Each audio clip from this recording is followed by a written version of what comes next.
Thank you so much for that moment of silence, people. You already know. Hey, man, this is a big pod. You know, I'm officially in the new room. You know, I got this shit up. You know, trying to do big things. You know, for real, feel boss right here. Yeah, on this more table. space. We got an air conditioner in this bitch. Not sweating. I used to lose a couple pounds. We was fighting between like turning on the fan and opening the window before. You know what I'm saying? So. Sauna time, right? Oh boy, oh, we got the 805 cracking. Hey, 805 boys tonight. I'll just say the 805 with the line because you know the white boy can't pronounce that shit. Shit. 805, cheers to all the people that drink that 805 out there. Yeah, man. I got my boys, Ray and Kyle on the pod, man. It's going to be fun. We over here talking our shit. We got the 805 popping, and we got a whole pot of these bitches. So it's going to be cracking tonight. It's going to be a nice little pod, you know. We're going to be doing our thing. But, you know, we're going to be talking boxing, of course. Y'all have boxing heads, and we're going to be talking probably some music, because y'all music heads, too. Y'all motherfuckers are weird. Kyle talks about two things. Y'all know it's boxing and music, man. Don't get it twisted. He might speak a little bit about alcohol in between that, but... You already know. That's what you're saying. Look at my little drink on this time to time. Sip.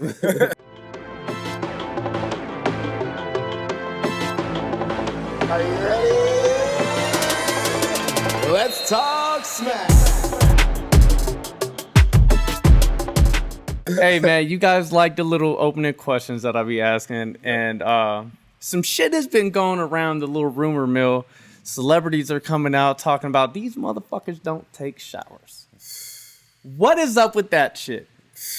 Man. Y'all take showers, man? I take two. Ray was barbecuing earlier, man, and this motherfucker took a shower before he even ate. Right. And you know what? And then when it hit me too, I was like, "Where Ray goes?" I went to the shower. I'm like, immediately, I was like, "Oh, that makes sense." That's exactly what I said. Oh, that makes sense. It was hot as fuck outside, sweating on the grill. Eventually, they will smell themselves and they will do something about it if they, can do something about it. So I'm like, I don't know. I haven't heard about that. So I'm like, are these celebrities? Are you serious? Yeah. All right. So celebs is coming out talking about they don't really shower too much. Like the only time they would take a shower is when they could visually see dirt or dirtiness on themselves. Oh, wow. That's nasty as fuck. I was like, that might be taking it a step too far. I've heard, especially like if you're really into skincare or whatever, you don't want to over exfoliate. So it's like they say Americans showering every single day is too much. You know what I'm saying? They meaning like these top of the line dermatologists or whatever, they're recommending, I guess, or which you maybe see more in European countries or whatever, like 3 every other day or like 3 That's days why every week, motherfuckers' booties be stinking and like shit. Yeah, man. I don't know. Maybe I'm just too conditioned. Like the smells. Yeah, really I'm sorry. Look, No, I think different countries definitely have different hygienes too. You know what I'm saying? You go to a different spot, you be like, they don't do that in the States. You feel me? You go certain spots. Hygiene is crazy, especially if you living in a certain area. You know what I'm saying, or state.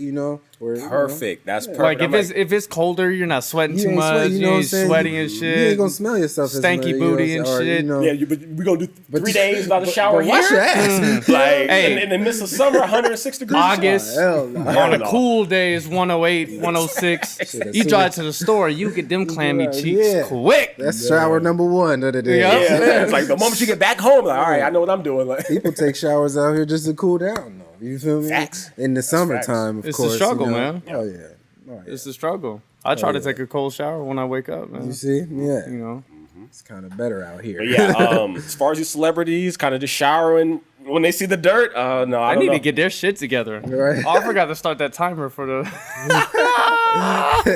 I'll do like a cool little 25. 805 hit that 805. Hey, yo, you know what I'm saying? Hey, how y'all feeling about the table, bro, with the space? We ain't man, I told you it feels boss. Feels like we making big boss moves. I feel sophisticated as fuck. Hell yeah, you know what I'm saying? You got the neon sign in the back talking that shit. Look, I don't even got to say it anymore. I just point. It's official. It looks like way more official. I mean, nobody cares about this but Kyle, but the microphone separation.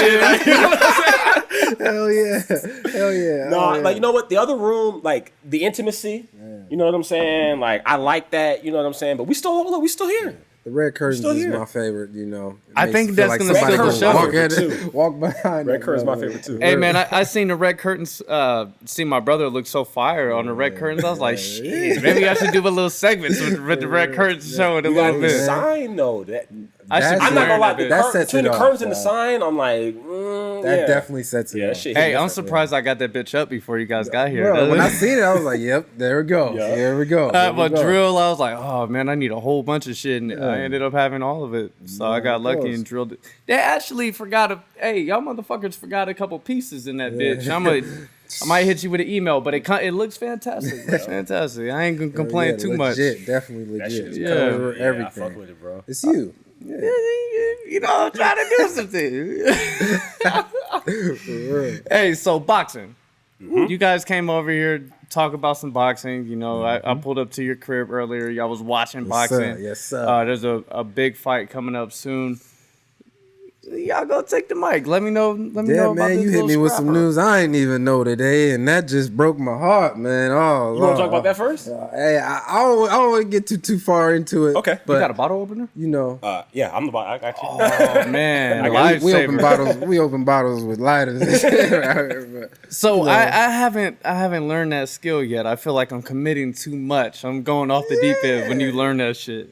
You know, it's not just screaming alcoholic all day long and shit. I don't know. I'm trying fighting my, with every ounce of me to be like, yo, I like to drink. I'm not gonna hide that. I'm not ashamed about that. But I'm not an alcoholic. But then you start saying, that whole thing.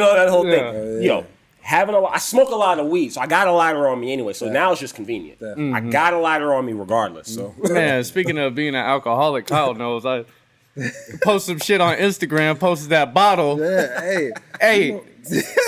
Why a handful of motherfuckers hit me up talking about you hungover? I'm like, no, I'm up at 7:30 in the morning going to the gym and shit. I'm not hungover. See, that's how shit gets misinterpreted because I posted that shit and in my mind it made sense. Hey, I had this bottle. The bitch was almost gone when I got it. But people was thinking I smacked that whole bottle of Tito's playing a video game and shit. Shout out to Tito's, but it ain't. 805 boys. Yeah, son. Let me get a little Hey, man, you know I gotta get the new one. Oh. Let's go. Thank you, kind sirs. My bad to interrupt. Y'all was talking about some boxing. Oh man. I wouldn't get into it right now. Okay. But it did break my heart. We'll mention it for the people. Oh my gosh, Errol Spence. Yes. Backing out of the Pacquiao fight. That sucks so bad. I hope he's okay. You know what I'm saying? I hope the surgery goes fine and all of that or whatever. Because you start playing around with those eye surgeries and stuff. Like we're talking like career ending. Yeah, man. He's my favorite fighter now. You know what I'm saying? He's my favorite. Yeah, definitely favorite in the welterweight division for sure. Oh, that's sad, man. It hit different than anyone else. Yeah. I was like. You know what? Me finding out about that fight. I need an alcoholic. Can you? Yeah, man. Take that one. Man. I got you. Good idea. No, but me finding out about that fight, probably like 2 or 3 weeks ago. You know what I'm saying? I was back on my multi-video. Shout out to them on YouTube. You know what I'm saying? And so I'm just binge watching all the videos that I missed. You know what I'm saying? And I see Errol Spence and Manny Pacquiao and got hyped. Yeah, oh yeah. Matter of fact, I ran downstairs talking to Pops. I'm like, yo. Pops, like this one of them ones. Right, like, I was about to buy a damn ticket. You know what I'm saying? Yeah. I was really about to buy a ticket for that fight. You feel me? That's really unfortunate, but prayers go out to him. Hopefully he's okay. Definitely. You know what I'm saying? 100%. But damn, yeah. So I was talking to you guys earlier. There is a chance that we never see that fight. It's interesting because Errol Spence is that motherfucking dude of now. Manny Pacquiao. He's had his time. We thought it left. He came back. The dude has had like 2-3 different career resurgence of just continuing to dominate. Oh, man. Now, I was saying, what if Manny Pacquiao goes into this next fight and he loses? There's no way we're about to get an Earl Spence versus Pacquiao fight after that. No way. There's no point. No way. So, that question that I had, and I'm sure all of us boxing fans had, is can Errol Spence keep up with Pacquiao? And then that, on the flip side, is Pacquiao too damn old to be hanging with these young bucks? In there messing around. Yeah. So with these 8 division champ, you know what I'm saying? I'm like, yo, like that man's legacy is was Pacquiao crazy. like 13 years older than something like that? Exactly. Early 40s, right? We're living through witnessing history, man. He's already knocking cats out already. When Pacquiao fought Mayweather, they're like, oh, this is way past Pacquiao's prime. Yeah. That was fucking like 7 years ago. That's crazy, man. Yeah. He was still, he's still putting in work. Fighting the top of the top guys. Yes. Yeah. So, I mean, you can't take anything away from Pacquiao. You know what I'm saying? Never.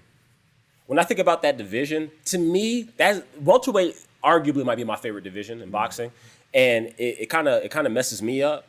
Because I'm like, when you get guys, and shout out to Floyd, because he's still relevant in his own way, but I prefer that personally than Pacquiao. I mean, look, if he's still performing at a high level and he's doing what he's doing, but it's kind of throwing me off. You know what I'm saying? Because it's like, yo, I thought you was gonna be a congressman and doing it all. But more important to the sport. Yeah. But look, more important to the sport. I'm like, yo, the moment you say that you want to fight, that's where all of the attention goes. Like, it's almost like Errol Spence almost gets, I don't know who had the bigger name in the fight, actually. Mm-hmm. If I was a betting man, which I'm not, I'm betting my money on Earl.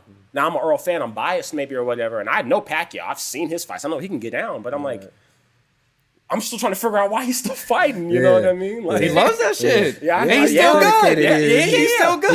He has the heart of the city behind him. You know what I'm saying? So a whole country. So you feel me? It's more. There's more to it than just boxing. Way more. He has been giving the Philippines their moment to shine for a long time and hope and something to look forward to. Not saying the Philippines is shit or anything, but when you have a guy coming from where you're from. Who happens to be one of the best ever? There's way more that goes into it. Mm-hmm. Yeah. Some people like the things that he's doing in the Philippines. People forget that he's a boxer. You feel me? They forget. They forget. Like, damn, I forget he knocked out. He's like, world pound for pound. Facts. This amazing fighter, and people forget that. You know what I'm saying? I think he's like trying to keep people alive with that thought, But then I guess me just playing devil's advocate, you know what I'm saying? I guess my thing is like, how do we get these new guys to really get hot, to really be the new guys? If fucking 40-year-old Pacquiao can still come through and steal the really show, dominate. But is that the new guys? Is that their problem? Because if Pacquiao can do that. It's their job to stop him. Hey, old man, sit the fuck down. Yeah. When Michael Jordan was on the Wizards, Kobe Bryant was bringing it to this motherfucking ass. Fuck you, old man. Get him out of here. And we were hoping that Errol Spence was going to be that guy. That's what I'm like, I'm not even shy to say it. I was telling all of my people, I'm like, I need Earl to knock him the fuck out. I don't even. This can't be close. Like it would be so bad for boxing because we could all agree that boxing's on the downslope. For sure. Especially with the popularity of MMA shooting up. So if you have this old ass legend supposed to be the best younger cat out now.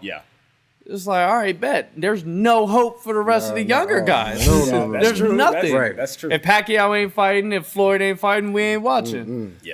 So there was a lot riding on this fighting for it to end like prematurely because of injury, not even before they got to lace up or anything. That sucks. But like you said, on the flip side, prayers out to Errol Spence.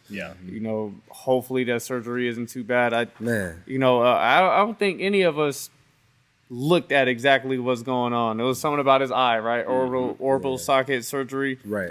We ain't doctors. We don't know what the fuck that is. We know it's somewhere up here. Definitely know it's a crucial part of the fight. And then and then let's say it another way. Like obviously it got caught before a good week before the fighter was scheduled or whatever. What if 2 rounds in and Earl got hit in the eye real good by Pacquiao? And that is possible. He might have never seen. He might have been blind out of that eye. Yeah. You know what I'm saying? Just so it's like.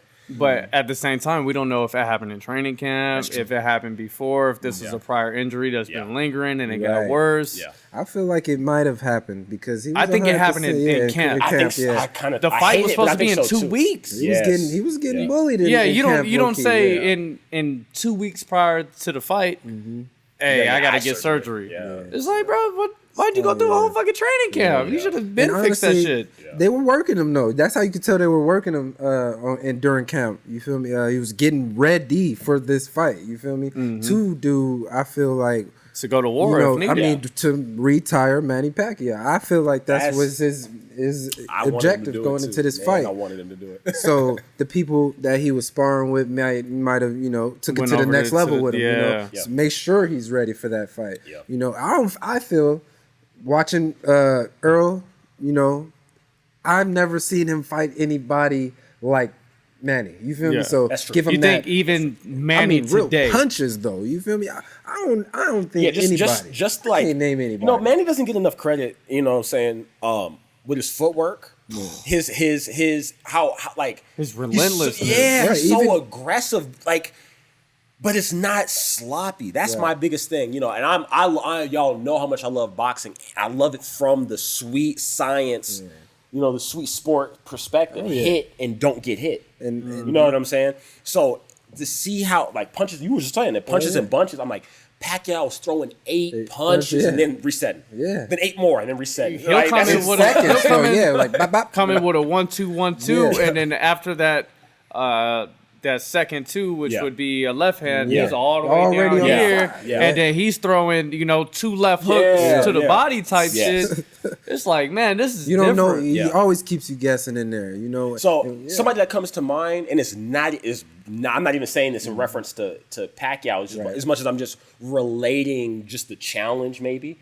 Kell Brook, when Spence fought Kell Brook, they was fighting. They was fighting. Now, obviously, Spence was getting the best of him. You know what I'm saying? But Kell had his moments. I feel like there was clear moments.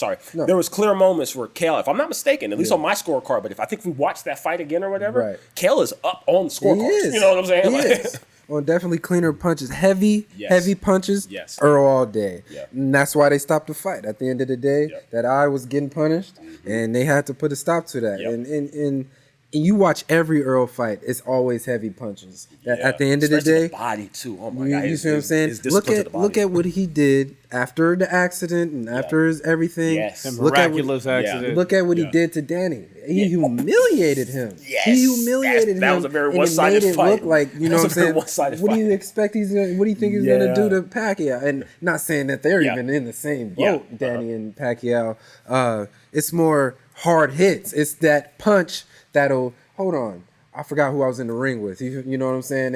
And hopefully he doesn't forget that coming up, Pacquiao. You know what? And actually, to Pacquiao's point, I'm glad that you said that. He was talking about all this speed, footwork, just that ferocity. You know what I'm saying?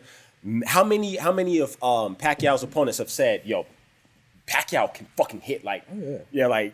Some of them say he got hit the hardest by Pacquiao. You know what I'm saying? Like, the hardest they've ever been hit by Pacquiao. You know, Pacquiao's been knocked out cold. Ice is ice. You know, so I take it as, you know, you put these cats in the ring with Pacquiao.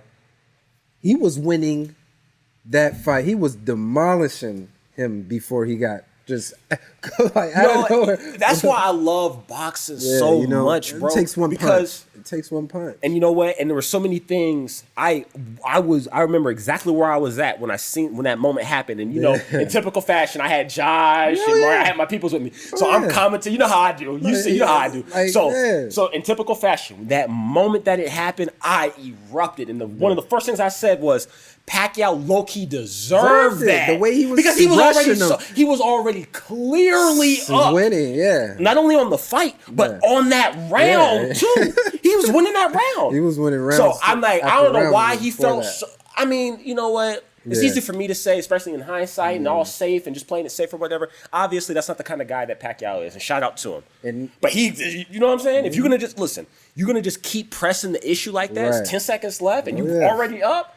He sneaks a punch in. Shit, whatever happens. And that's why with Earl, he can't be doing that type of stuff. And Earl's more disciplined than that. Earl, you've seen him. If he sees that opening, he's gonna rock it. It ain't no just swinging because I'm losing already. Yeah, you know? No. I mean, that bell rung right after. You feel me? So it's different. Earl's gonna do it at a moment where it's in the middle of the 5th, 6th round. Whatever. In the middle of the ring, too. You know what I'm saying? You're just standing there waiting. Nothing, you know what I'm saying? Buying his time, and then he strikes. And I feel like that's way possible. He can't be careless like that doing that. Definitely against Earl. Yeah. Definitely. But, you know, I know we said we're going to be short-winded, but yeah, obviously we were really excited to see this fight, which is not going to happen. For sure. Like, that's my favorite fighter, y'all. Yeah. Out there. Y'all know me. Y'all know Earl, man. But switching gears, though, what he was actually kind of alluding to in the beginning. The fight coming up. Yeah. Teofimo Lopez and George Kambosos. Woo. This shit's got me excited. Now, There's some good shit talking going on, too. Yeah. Yeah. I like it when it's like that, real personal, low key. You know, they get in there. It's boxing, but it's a fight. It's more to you know it. what? For what it matters, I'll tell the people from my perspective, because I've studied you know what I'm saying, this fight or whatever, like, you know, the camps and all of that. Oh yeah. But kind of still at a distance. Right. So kind of what I've gathered, or at least the energy that I feel, is Kambosa. You know, he's getting it out the mud. You know what I'm saying? He's coming. He's from Australia. He's not even from the States. You know what I'm saying? He's from Australia. You know, he's coming out. Has a very, very illustrious amateur career. So then he sees a cat, which not to say that Teofimo doesn't. You know what I'm saying? But he sees. I'm just taking a screenshot. Teofimo had a belt. Right. Sure of it. But regardless, he gets lined up with Lomachenko. Everybody counts him out. Right. This young whippersnapper. Oh, yeah. And you know, Lomachenko's an absolute He's monster, a superstar. like a machine. You know what I'm saying? He's a So super boxer. if I was a betting man, I was sitting there watching that fight too. I said, yo, Lomachenko, this should be this should be interesting, but this shouldn't be a hard fight for Lomachenko. No. And then look what happened. Right. You know what I'm saying? I mean, it was rough. It was rough. Some people live up to the moment, man. Come out the woodworks, like you're saying, and just and zone the fuck in. So I was already a Teofimo fan, even prior to him getting with that matchup with Lomachenko. Yeah. But once he got secured that W like he did, oh man, I was bought in all the way. I was sold. Through the rounds, he was dead. He was like really putting them down. I was like, man, I can't even watch this. Lomachenko getting just humiliated like this. And you know what? I kind of like Teofimo from this aspect. Yeah. Him and his pops get a rap of being like real boisterous with Floyd Mayweather, talking a lot of shit or whatever. These guys know boxing. Yeah. These guys don't let the shit talk. These guys know what the fuck they're talking about, and they know what they're doing. In their sleep. You know what I'm saying? They put the hours in. Like, the work speaks for itself. If y'all try to stay as unbiased as possible, and you just look at his fights, he's undefeated. You know what I'm saying? So I'm like, that's a note. That's a noteworthy thing. Knockout. Oh yeah, if I'm not, I might have my numbers a little skewed. He's like, what, 16 and 0? With 12 knockouts? I'm like, okay. Now, we've seen higher ratios, but like 75% you know chance to get your ass knocked. I mean, those fights that went the distance were those fights. You know what I'm saying? And then at 135, too, people are always like, okay, you know, these are smaller guys. They don't really have that power, don't really have that oomph. But like we were talking about earlier, it's 135. Most of these guys aren't having that one punch power to knock you down. Yeah. And the ones that do are special. Yes. You know, like we said earlier, not the power that, hey, I'm going to wear you down 8th round, 9th round, 10th round. I'm going to, constantly wear you down and finally put you out. Yeah. Yes. No, we're talking about that power where you're fresh out the first, second round and one punch. And their lights are knocked out. You have to be alert right from the jump. One thing that I like about this fight is, I definitely got to do my due diligence. I've been sleeping on boxing, but it's always one of my first loves. Yes. These cats are young. Yes. They got shit to prove. What are they, 25 and 22? 27. It was actually, no, it's 23. 23 and 25? 23, yeah. No, 23 and 27. Kambosa is 27. Yeah. So these cats are young, man. They're our age and younger. You know what I'm saying? So they have so much potential, so much room to grow, and their undefeated record is on the line, which we all know that in boxing, that goose egg in the loss column means everything. It's the difference between selling a shit ton of tickets and not really selling much. Yep. And it's sad that it's like that, but I mean, thank you, Floyd. Yeah, you did that shit, and now you set up lofty expectations for the next generation to live up to. Yeah.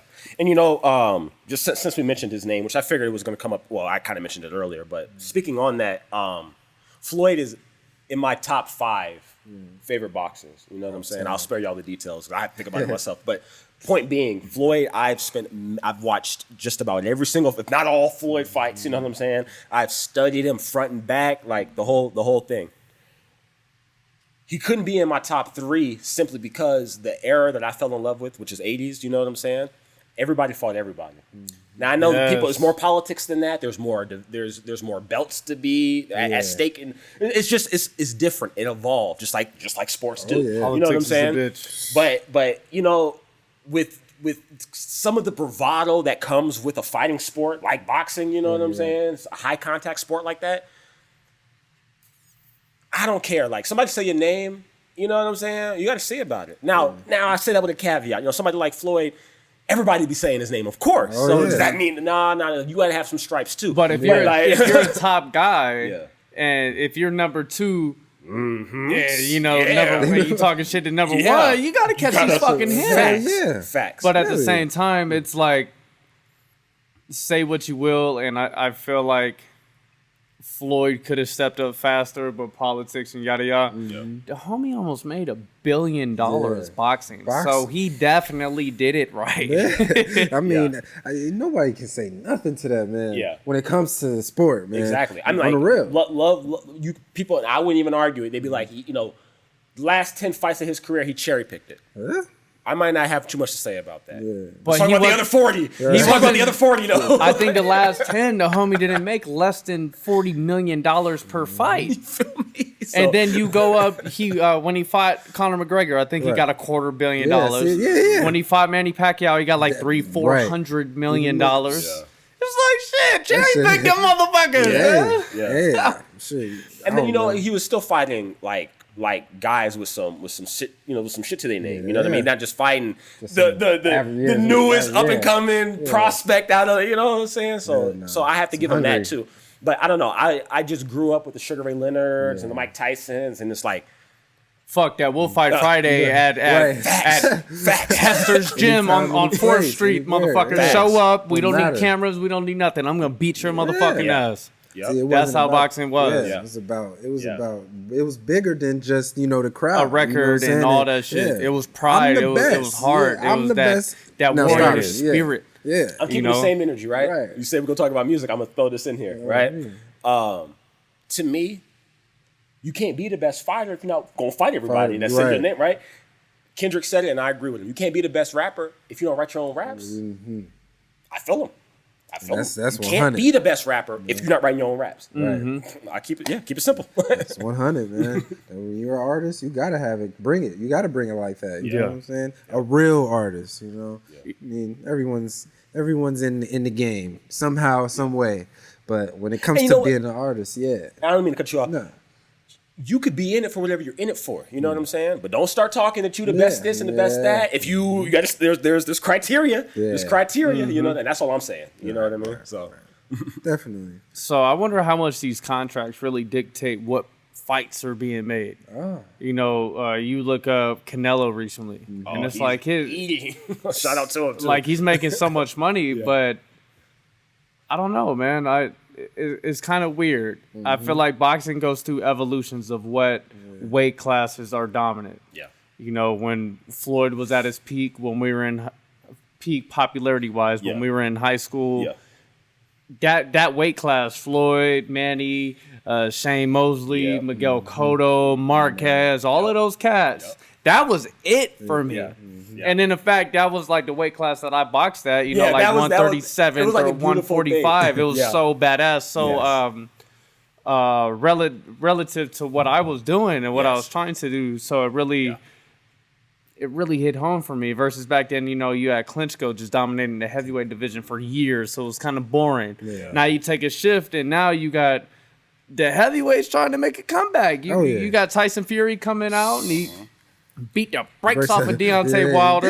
And then you got Anthony Joshua doing his thing. He had a slip up, but he avenged that loss. You're not the biggest Anthony Joshua fan, but I'm like, you can't shit on talent. You can't shit on hard work. I'm a huge Tyson Fury fan. When you're 6'8", 300 pounds moving like that, you mentioned super boxer earlier. Tyson Fury is a super boxer in a giant body. You know what? Talking about perfect. You know what? We was talking about Mike Tyson, and that's kind of how I felt. And Mike was different, and y'all don't need none of us. Anybody that has any inkling about boxing don't need to hear me say it about Mike Tyson. So, my point is, Mike has some really, really, really great trainers coming up, great coaches, namely Customato, and I harp on him specifically because. And Mike could tell you out of his own mouth. I heard him. I've watched the documentaries and stuff. Cuss used to make Mike fight like he was 135 pounds. See, he would get. all of those heavy bag montages that you see and stuff, and like Cuss is in the background screaming. He's throwing, you see him too. He's throwing all of these hard ass fucking punches. Jesus Christ, vicious, and just moving, slipping, and Cuss is still not. Cuss is like, you not moving enough. For real. You're supposed to throw twice and move 5 times. You know what I'm saying? You don't get hit. That shit was different. So when you big, like, and Mike wasn't the biggest dude, but he's big enough, you know what I'm saying? So you big, like, you a heavyweight like that? But he's you know like 6 foot 215-ish, right? Something like that. I don't even know if he's 6 foot. If I'm on, no, 5'11", 5'10" type. You know, every time you see Mike come to the ring, he's always looking up to motherfuckers like, I'm about to snatch your soul. It's so just. Hey, he's 5'11", but his shadow was 6'10" type shit, just beating the brakes off of motherfuckers. I'm telling you. Hey, he was one of them guys through history that really snatched your soul. Oh yeah, Yes. It's like, oh my God, I fight Mike in 2 weeks. I'm not gonna sleep until then. You know, and I had my, you know, just kind of hopping all over the place, but I kind of had my gripes against Deontay Wilder too. Yeah. Now I get the hype, right? He's a big dude, lanky. He's really good with his jab. He's really good with his reach. He's really good with controlling or whatever. That straight is ridiculous. And that straight is fucking ridiculous. Powerful. That's it. So when people, I had to kind of check people. I didn't like that because Mike Tyson, again, that's my guy. That is one of my biggest idols. I know where you're. So people be like, oh, you know, he can knock out anybody. He can knock out anybody. I'm like, no. He has to touch you with that right, and he's capable of doing that. Oh, yeah. But he's got to touch you with that right hand. Mike could touch you with anything. Exactly. Mike just got to touch you. The most beautiful, like one of my favorites that Mike would do, where he'll come in rocking, right? Oh, yeah. Shoot a double jab, pop, pop, close the gap because he's short Yes. arms, and then he would jab, get off line to the right. Yep. Shoot that 6 to the body, and then a 4 uppercut to the head. 6-4 with the right hand. Bop, bop. He was fighting. He would throw that 6. It'll bring that guard out just enough for him to slip that fucking uppercut right through. And it was absolutely he was always beautiful. fighting cats that were taller than him. To me. Like, Heavyweight. These are big these are big guys. I mean, you looking at Mike, like you said, he was like not that tall now. I mean, I don't know off the head, but he's not. I don't think he was 6 feet for sure. I'm going to say like 5'10". Skyscrapers, and he's jumping to. I mean, he's lunging at these fools for the knockout. You know what I'm saying? You look at Deontay, like you said, he wants to 6'7" or something like that. Straight, but he still needs a straight right. This little dude, Mike is 5'10", jumping all over a man, and you have to look for that one punch. It was different, you know. Target practice, man. Yeah, he's definitely, and that's what made Mike, you know. Yeah, he was vicious, man. So just to this getting day, back he's still vicious. Facts. Y'all seen him with Roy Jones. Y'all seen both of them guys is nice. Did you see how Roy was on the back? He wasn't trying to tussle with him. That man is. He wasn't trying to get in that phone booth. What we like to say in the phone booth with him. Hell no. That still to this day, at what 50? How old is Mike? 54, 55. He'll still pull up a nice. I think he would have. Mike is 55. All right, so Roy Jones, one of my favorite fighters ever. Of course. Absolute phenomenal boxer. Yes, world class. Like you said, he didn't want any of that. And Roy just had his last professional fight in what, 2018? Yeah. Come on, man. That ain't right. This Roy Jones fucking Jr. This isn't me. Yeah. You know what I'm saying? This one of the greatest ever. And he was like, fuck that, bro. I'm sticking and move. Right. That's and why then we're getting close. What do? He's clinching Mike. You know what I'm saying? I'm like, again, the IQ is all there. Oh yeah. If you he knew what he had to do. Of course. You know what I'm saying? He wasn't coming in there. If it was a real, I feel like they was halfway in it. 70%. I feel like Mike was trying to get a knockout. I feel like Roy was trying to. I feel like Roy really had to. I wouldn't say survive. Himself, no? He really had to protect. Yeah. He really actually had to protect himself. He stuck to the game plan. And I don't know if y'all seen him. I don't know if y'all remember what he looked like when they was doing right after the fight interview or whatever. Yeah. He said it. He was hurting. Hey, he was hurting. Yeah, I mean, that's why I'm saying I feel like he's even more threats to this day than he was back then. And that's what that just goes to show again the caliber of fighters that these guys are, and definitely then you take it back to their prime. Yeah, dedication. Jeez, oh my goodness, these guys are never 50. These guys are in their mid 50s plus. You know what I'm saying? Type, and throwing hands, like, bro. And I said this. hand. And I said this. I watched that drums. fight. I said this too. I said they'd give a lot of these 20-year-olds a run for their fucking money. That's what. Yeah, hell yeah. Dead ass. Hell yeah. Serious run for their money. So I'm like, I don't count him out. I'll never count him out, dog. Not until he proves it. You know, like just like Pacquiao, he is still doing this. Like, what else do you have to prove? Like you said, what do you have to prove? I guess that's kind of my little gripe about it. Though. I'm like, nigga, you an 8-time when it gets division to that point, champion. Nobody has ever done. You're the only one that's ever done that. When bro. it gets you to that already point, in there. what are you looking for? What do you? If you're in his, put yourself in that man's shoes. What are you looking for? You know what I'm saying? Hey, like Mike has said throughout the years, he said it on Joe Rogan, he said it on Hot Boxing, all that shit. He was like, I don't want to box. This is pre, Roy Jones Jr. fight. He was like, I don't want to box. I don't want to train because I'll get that burning desire again. And that person scares me. If Mike Tyson feels like this about himself, imagine what other people feel. So not only did he get that burning desire back, but he's getting paid dough. Come on, man. Look, Floyd came out and boxed Jake Paul. Made his dough. They both made their dough. All the people watched that. That was a bona fide, hey, man, why don't you come down on Tuesday and we get some rounds in type shit. Yeah, pretty much. They were chilling. That was us in my driveway all the time. You know what I'm saying?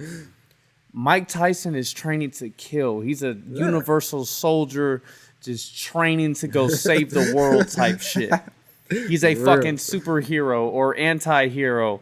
Mike Tyson is different. Jeez, yeah. And now he's getting this paid. He has his business adventures that he's going on, his weed farms and weed hotels and shit. And what better way to bring attention to that shit than get back in the ring? Yeah. It's doing the thing that you're known for, exactly. We want to see you get in there and scrap Evander again. Don't bite his ear. Right. Yeah. You can tell the way he's training, the way all them videos you've seen him training. He was hungry all them years. It's just not doing it. Coming it was back dormant. It was like, that fire was dormant. It's like he being didn't born want to again ignite for it. him. You could tell, like the way he was moving, and oh man, it was like definitely seeing like that old him, especially for the cats that didn't get to really pay attention to him like that. Yeah, we were too young. We had to get older and really go back and watch and get our history. Watch our documentaries, watch our highlights. How many times? How many times of us watching ESPN in the summertime, and then late at night they're running Mike Tyson highlights for hours. I'd rather watch the classics than anything than what was going on today. Facts. Because they were going to war. Yeah, they were. Oh my God. And it was the best of the best. There was so much adversity in the fights, and there was so much pride at stake. These guys, like you guys were saying before, they were talking shit. Hey, man, fuck you. Friday, let's go down, bitch. And here's the difference. Oh, my God. No, I love the energy. And it's this, too. They not fighting 12 fucking rounds. They fighting 15. Yeah.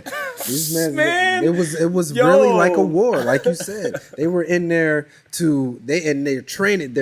Fighting is way different back, a little bit step further back than it is today. And I feel like you got a handful of cats in the boxing game today that think like that and fight that like that. Who are some guys like that these days that have that mentality? Shit. He don't count. He's old. I don't. But the younger cats. Okay, I feel like the younger. You want to go ahead? I say Tank.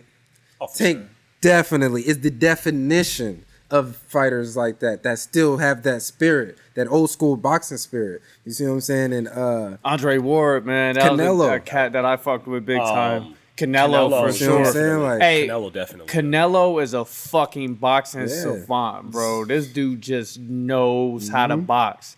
He knows how to take a punch. He knows angles. How many champions in different weight classes go to Canelo to learn to throw punches? I mean, accurately. Your overhand rights, your hooks, all this shit. They're learning this from Canelo, man. Knockout artists, you know what I'm saying? You step in that ring, you have to think, man, I might get knocked out this fight. I might, you know what I'm saying? And that's not what you want to think. He got a master fight, of course. I feel like once he got beat by Floyd, that was the completion of his masterclass. Oh my gosh! Like he figured everything clicked. They say you learn through failure, and that was his last failure. Yeah, and I feel like he lost that first Triple G like fight he lost too. that fucking Triple G fight too. I feel that same, but all right. So on the flip side, we all agree he lost that first Triple G fight. Politics got inside, wanted to bring it back. Yeah, Canelo, you lost that one. I love you, bro, but you lost. Real. The adjustments he made and absolutely fucking dominated Triple G in the second fight. He made him look like an amateur. Kept coming forward, and Triple G was just overwhelmed. And this is Triple G. This is one of the most gangster motherfuckers. Yeah, Triple G was on my boxing. He's still on my list. You know what I'm saying? But Triple G, you can't walk him down. This is the first time seeing him getting walked down, getting punched that many times. Constantly. Man, you know. He brought that old school Mexican fucking spirit boxing, that Mexican warrior, bro.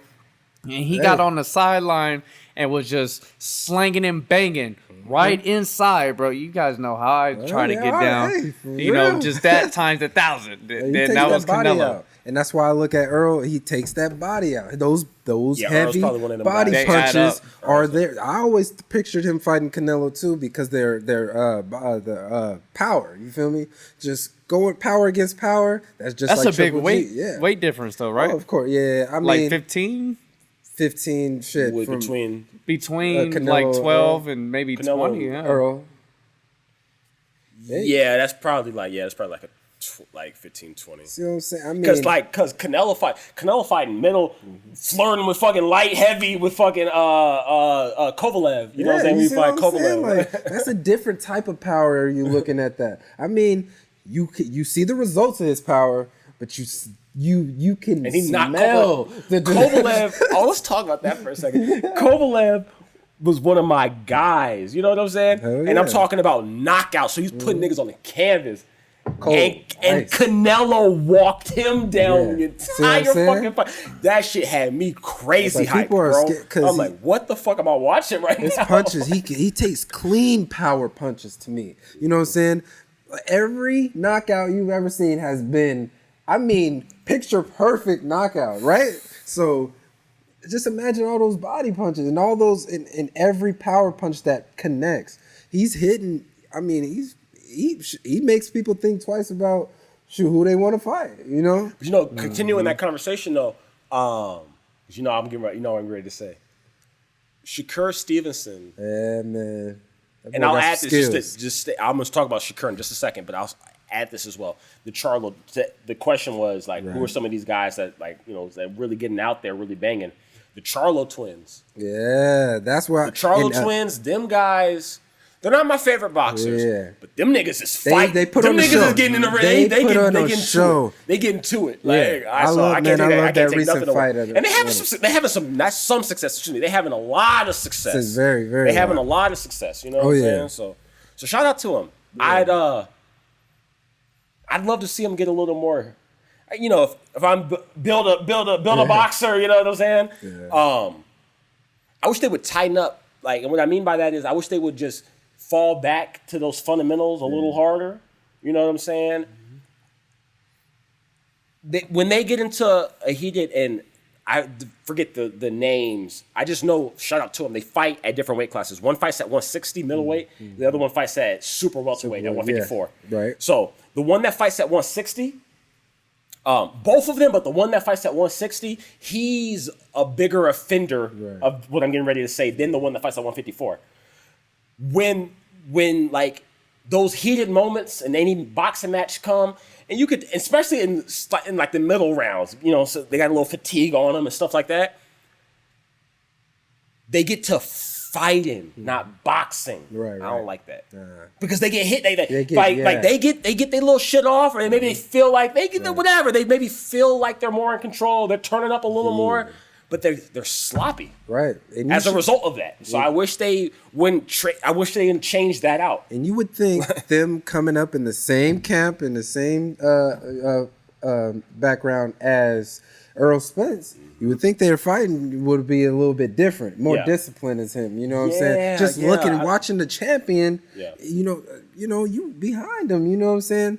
And I know, but like to me, and I can see their friendship. Yeah. They speak highly. They speak highly of each other. They spar with each other all the time. Definitely. But they give me a vibe where they're like like we're all boys and we're all champions and all of these different things. So we're gonna just fucking fight. Like, you know what I'm saying? Like, it ain't even like we can do all the boxing shit, but it's like, no, I'm about to fucking punch you in your face, bro. Right. Like, I'm about to actually fucking punch you in your face. That's the kind of vibe. I like that. Boys gonna be boys. You know what I'm saying? Real. So that's the kind of vibe I get off of them. But I wish they. And I'm not in these camps. I don't know. I'm just speculating. We don't know. I wish Earl, if that's the case, I wish Earl at times, or maybe I wish they would maybe let the ego go. Yeah. Seriously, for certain moments and learn from each other. Yeah. Like, understand, Earl is one of the most patient champions to me. Mm-hmm. He's like, Earl, he has that, we see it. Earl, to me, is one of them guys that can look at some of these fighters in the face and be like, yo, I'm going to knock you the fuck out. Like, that's just going to happen. Right. Straight up. And he might say that. You know me. But he don't rush, like, he don't, you would think after the first bell rings, he gonna run across the, he don't do that shit. He gonna fight his fight. I love that. Just like against Mikey Garcia. Yeah. When he fought Mikey, he did that. He nice little 6 rounds of boxing, and then he got in that ass. My God. And I feel him, and I seen him. He's like, okay, I kind of thought you was gonna be on a different level coming up here, but I kind of warned you. You know what I'm saying? And he knew that. You know what I'm saying? Yeah, he embarrassed Mike. And shouts out to Mikey though, because he has heart, man. He has heart. Shout out to Mikey though. Shout out to Mikey. And it was hard seeing him lose like that, just like Lomachenko. But you know what, Mikey? And I hate to just pick these guys apart. Right, yeah. When I heard Mikey and Earl, I started dying laughing. It made no sense. I started it kind of made laughing. no sense to me. Because I'm like, number one, the size. Yeah. I'm like, Earl is way bigger than Mikey. Yeah.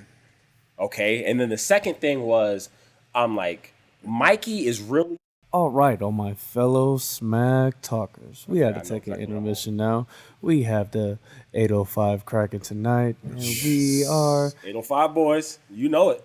Doing our thing, brothers. 805 with the lime inside because the white boy can't pronounce it. And we back to the episode of Talk Smack with Mac, baby. Yeah, we was talking about some boxing. We was getting into some shit outside, and my man Kyle was like, I got some shit to say. All right, so look, I'm gonna just. Oh my God, gave me the perfect segue. I appreciate you, Tom. I appreciate you. I get a little weird sometimes. No, I know we've been jumping all over the place. We've been talking about our favorite boxers, our favorite eras and stuff. You know but we're sticking to boxing. You know, Talk Smack with Mac. We get a little weird. We jump here, we jump there, but you know what? We're staying somewhat on. Oh yeah, on top I mean, you tonight. know what? Appreciate it, fellas. We talking our shit now. I'll fuck it up later. But Teofimo Lopez. And George Kambosos. Yes. I ain't forgot about them. Now, I'm really hyped about this fight. I really am. I'm excited. I was like, it was literally. I heard some stuff about Usyk. Yeah. We could talk about that too in a second. But yeah, when I was binge watching my Multimedia, you know what I'm saying? Shout out to them, YouTube. You know what I mean? What? Say it again. Multimedia. Okay, what's the sparring? What was the name of that YouTube channel? I'm assuming that was different. That was a different. Yeah, that's like Damon's. Yeah. Oh, damn, what was that shit called, man? That was okay.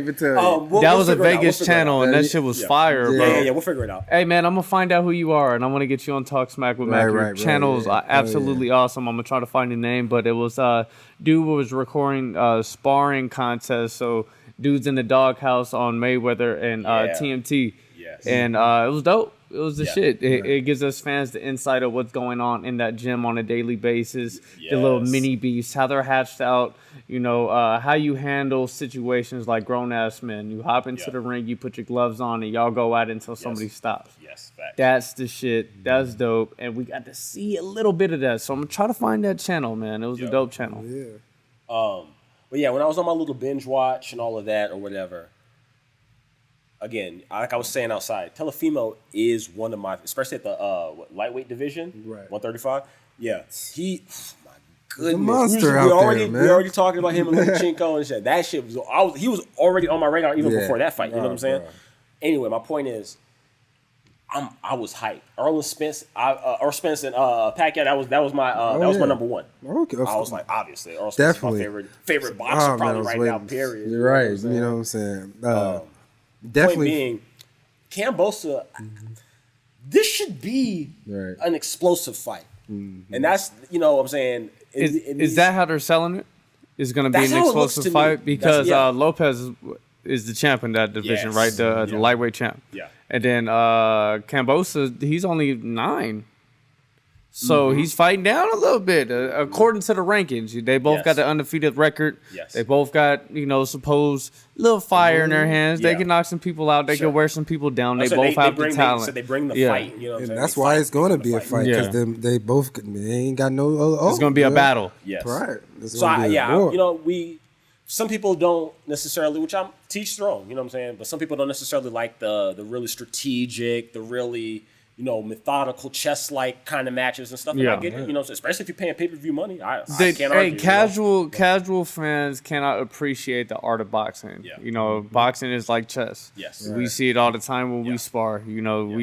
You wait for me to throw this so you can move and throw this. Do that. Exactly. And then I know you're waiting for it, so I know you're gonna move. So I'm trying to plan for that to throw the fourth counter. It's always playing chess, stepping moves ahead, and I appreciate that technical side of boxing. That's why I was such a big Mayweather fan. Later on in his career, how he shifted over to the more defensive. Not get hit and hit score points. Defense is golden. It's beautiful. But as you were saying, this fight. Yeah, there should be, what I'm saying? They should be able, they both, I'm expecting them both to be able to touch each other, you know Saturday? what I'm saying? Seriously. Saturday? Yes. Saturday. They're hungry, man. They're hungry. Especially no one wants Kambosa. To lose. Especially Kambosa, like we were talking about outside. Kambosa, again, I'm not trying to embellish this. This is just the impression that I get from what I've seen. And I do admit that I'm going to do some more research, you know what I'm saying? We know you are. But at least from my perspective, Kambosa kind of looks like he looking at Teofimo like he got a silver spoon in his mouth. You know what I'm saying? Like the Lomachenko fight was like it was a fluke or some shit. So we talked about it earlier. Definitely wasn't no fucking fluke. You know what I'm saying? Was not a fluke. Definitely beat that man. You know what I'm saying? Definitely got those belts. Plain as day. You know what I'm saying? So. Switch it over, same weight class, but fight that we talked about earlier that I wanted to see because the little chitter chatter in the media and whatnot is Tank and Ryan Garcia. These are guys ranked 3, ranked 4, and Ryan Garcia was talking that shit on hot boxing, bro. Yeah. Hot boxing with Mike Tyson. He was on there talking about he was smashed Tank by the 3rd round. So I've been, There's a lot of shit talk. That's childish talk to me, honestly. Go ahead, bro. I need you to talk your shit because I've been talking my shit. Go ahead. And I fuck with him. And he got sat down and he got put in his place. Hampton, right? Yes. And he's known for that. He's known for catching cats. And if he can stay disciplined, he might surprise Tank. He will. I don't think he will. No. But I think I hope I didn't misread you. I think you were kind of alluding to this too. Tank, his last fight, or excuse me, not Tank. I'm sorry, Garcia, his last fight. Right. If I'm not mistaken, he won by knockout. You know what I'm saying? He did. His ass was on the canvas too, though. Yes. So we know he can get touched. Right. He will get put on it. He got his ass whooped. I'm sorry. I'm not trying to diminish any of those guys. Those guys are all at the highest caliber. You know what I'm saying? Fighters. I cannot think of the name of who Garcia was fighting. Mm-hmm. But if somebody like this guy, and I'm not trying to put him down or whatever, but if this guy could put Garcia down, what's Tank is going to knock his chin off. He's going to go through. Tank is going to actually knock his chin off. That's why I said he's talking childish. Yeah, it's like talking crazy. I don't know I don't know, but this man is nothing to play with, man, and I don't think you realize that. Like I was telling Kyle earlier, when he said that shit to Tank, Tank just started laughing. They whooped some dude. They whooped some dude with a belt. Once upon a time ago, and they think that they can just come in and do that to Tank. And listen, it's not like Garcia is nice. Yeah, and he knows his That's boxing. That's why I give it to him. He got a high IQ. He moves good. You know what I'm saying? He's nice. Fast as fuck. Yeah. Nice. Garcia is nice. He's talking childish. But he's talking stupid as hell. He's definitely talking his age right now. And there it is. Right. The immaturity how old is showing. 21? 21, type, maybe that, 22. Yeah. So it's like I was talking shit at that age. Devin Haney, I feel even Devin Haney. I don't see nobody beating Tank Davis. He's just like Mayweather. I like Haney better than Garcia. Yeah, if I'm being honest, personally, he has the IQ of Mayweather, just hungry, so he don't care about getting hurt necessarily. Defense isn't always there. Tank is a big dude. Like Tank. Would you see him going down and fighting Shakur? Oh man, Shakur wouldn't fight him. Yeah, I don't think it would be worth it. He's a world-class fighter now. I wouldn't say he wouldn't fight him as much as Shakur's build, and Shakur's on the taller side. So he's dominating, and he's got very skillful fight. We're talking about Shakur. He's dominating the featherweight division because he's so lanky. Yeah. You know what I'm saying? He's so long in that division. Knows how to use his size. Yes. So then he starts to put on some weight. You know what I'm saying? And starts to get some. How old is he? He's around like 22, maybe. 20. He might be younger than that. Yeah, that's what I'm saying. He might be like 20, 21. Yeah. Shakur is young. Yeah, he's young. Yeah. He's just like Devin Haney. He's 24. Okay. Oh, okay. See? Okay. Yeah, just turned 24. Okay. See? Yeah. Okay. These guys, it's been a minute, man. But he's fighting out of 24 is young. Yeah, man. it is, definitely. Especially in this sport. That's what I'm saying. Talking about Pacquiao at what, 43-ish or something like that. And that's why they talking this shit now. That's why they really talking shit to this dude Tank, because they feel like they at that point in their career where I think I could make this some type of rivalry, you know what I'm saying, with me in between, you know, or you know. What would excite me the most, rather than, and I'm not trying to get Tank to do anything that, you know what I'm saying, if he gonna let him dominate the division, shit, fuck it, you know what I'm saying? Yeah. But what would interest me more than somebody like Ryan Garcia, like these guys are gonna get hurt. Yeah. They're gonna get hurt. I'd like to see Tank move up. Oh, bro. You know what I'm saying? Now maybe it's a little too soon. Maybe he's not finished. Well, he just went up too. Just like at the. Right. I think you got to give him a little bit more time. Yeah. Sure, I give him. Yeah. Just like the video we watched. That makes me more interested. Yeah. Hell yeah. By a long shot than some of these like. Just like Tank that. Tank is the big fish in the division. That's what I'm saying. Shout out to his conditioning and his training that he can fight comfortably at that division. The videos we watched him sparring. He's not tall. Was he 5'5", 5'6"? Yeah, but he puts on weight. He's a stocky looking dude. Yeah, man, that dude is just like the videos we was watching his spars. Yeah, he was chubby then a little bit, but he was fighting a bigger, higher, weight class, and it was like he was low-key making them look stupid. You feel me? So, I mean, I give it to him. I don't see the power translates. That's what people don't understand. It's like it's not the end-all, be-all.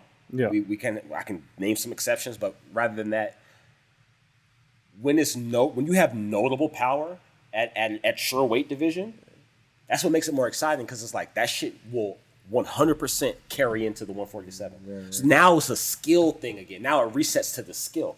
It's like, okay, both of these guys can hurt each other. Both of these guys can bang, right? Yeah.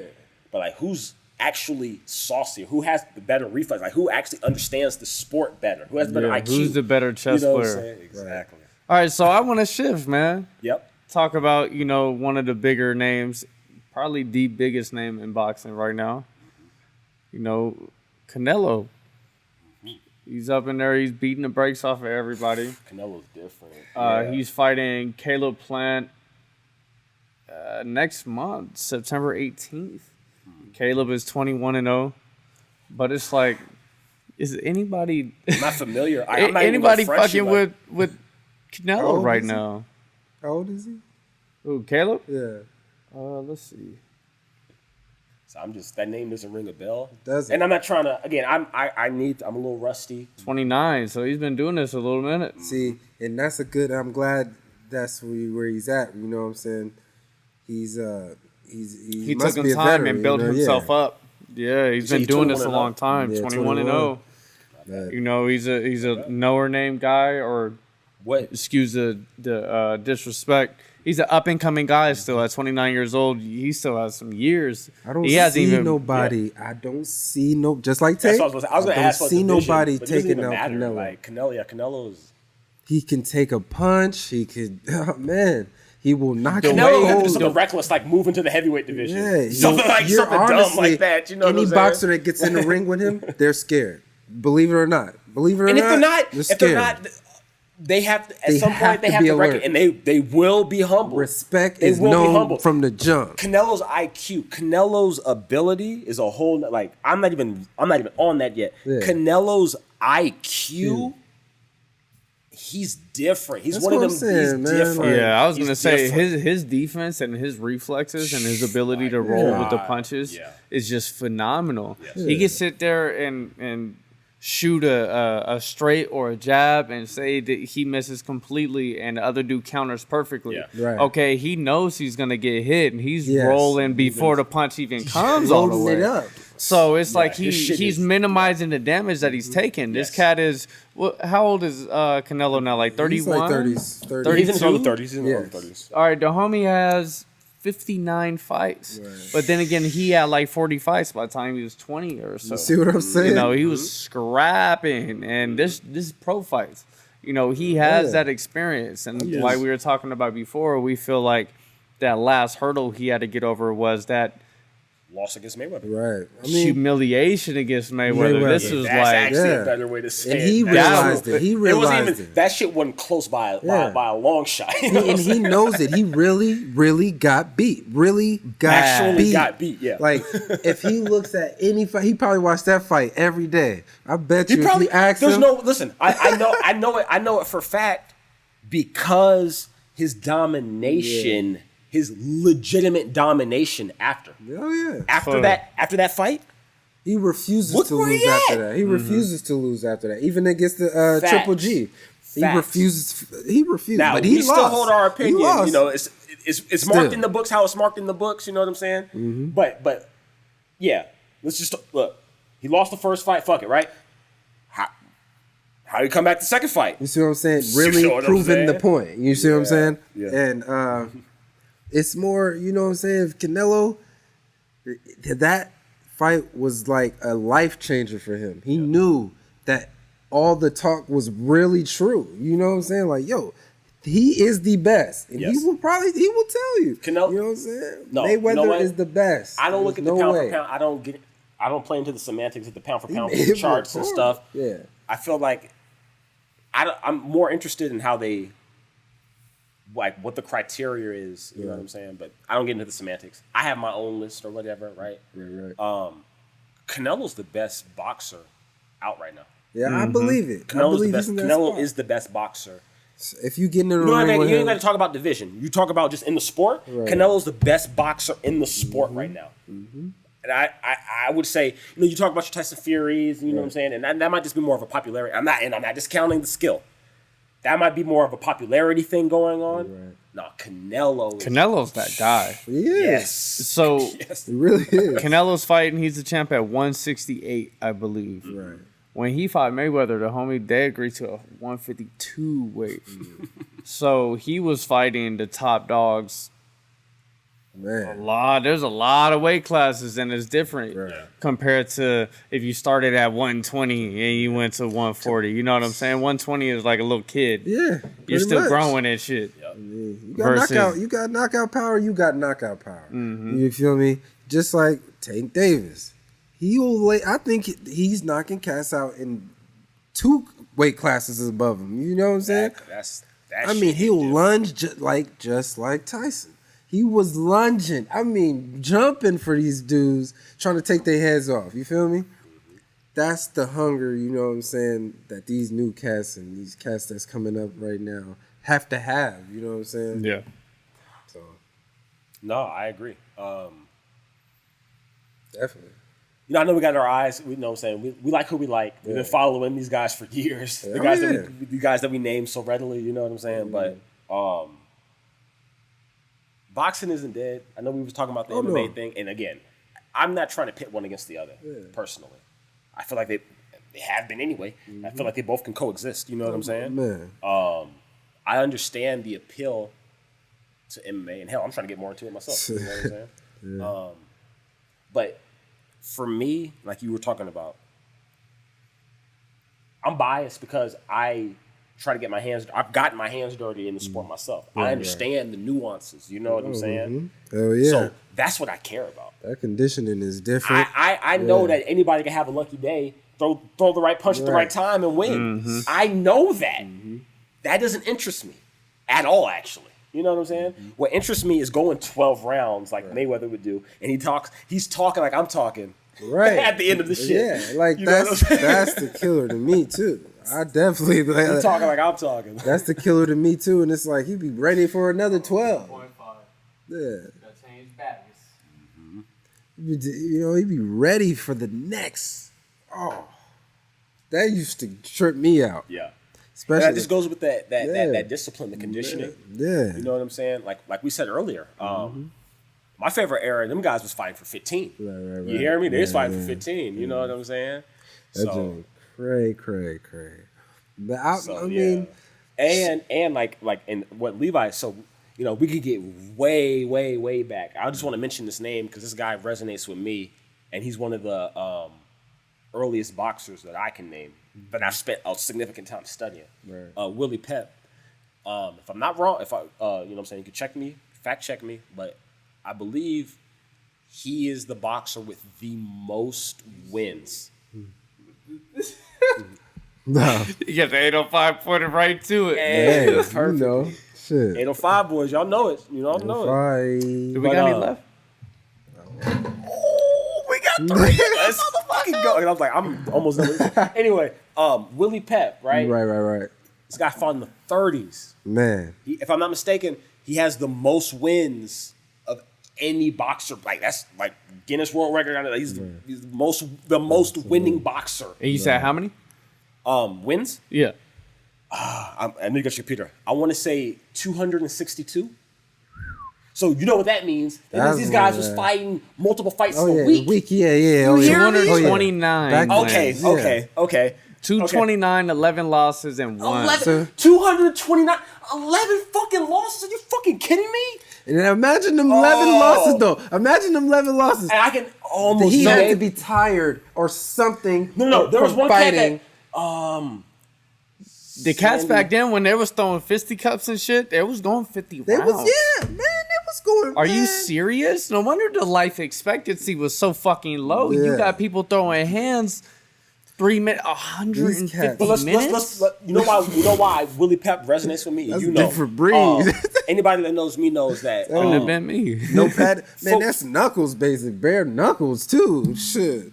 Man, hell no. Anybody that knows me though, like as far as my boxing and how what really excites me is footwork, angles, right? Yeah. Willie Pep, look it up. This is why I can name his name so fast. You talk about he is the godfather of the modern day angles and footwork and stuff that we practice now in modern boxing. Mm-hmm. This man, I got to get the guy's name. How many fights did he fight in a week? Bro, but listen, look. How many fights did he win in a week? He was beating, I got to get the name of this guy. He was beating this guy so fucking badly that he went to his corner after one of these rounds. This is like the 3rd or 4th round. He went back to his corner. He told his corner, he said, I'm not going to throw a single punch. I'm not throwing I'm not going to throw a single punch. Of course, his corner did not. His corner want to hear that shit. Like, yo, get this. It's all like that. Get this guy out of here. You know what I'm saying? They didn't like it. Willie Pep went out the next round, didn't throw a single punch, won that fucking round. I seen that. On all 3 judges' cards, he won that round. Yeah, I seen you talking about footwork and making that man look stupid? Bro. He didn't hit him once. My hey, goodness. shout out to some of these masters. That was an amazing moment to see, yeah. When I watched that, now, of course, you know what I'm saying, it's black and white. It's old school. I watched that shit had me going crazy. He didn't throw a single punch. He did exactly what he said, and he won that round. It really was behind his back the whole time. You know what I'm saying? Hey, you know what's crazy, man, is that my footwork is better now at 27 than it was ever when I was boxing every single day. I don't know. My knowledge and understanding of boxing and how it works and how my body moves and shit is just, we're older now. We've been around the block a little bit. You know what I'm saying? We understand some shit. Yes. Smoke a little weed. You know what I'm saying? You can lock in. Like we talk about the chess game, like when you practice this enough, you could picture in your mind. And you can predict. Yeah. You're like, okay, I'm going to throw this. He's probably going to throw that shit. It reminds me of, you remember, I hope I say this right, when Boma Gohan and Krillin were going to Namek in the spaceship. Yep. And Krillin and Gohan were training with the mental shits where they were just fighting in their minds. Yes. Yes. Okay. I be doing that shit walking around my house sometimes. Yeah.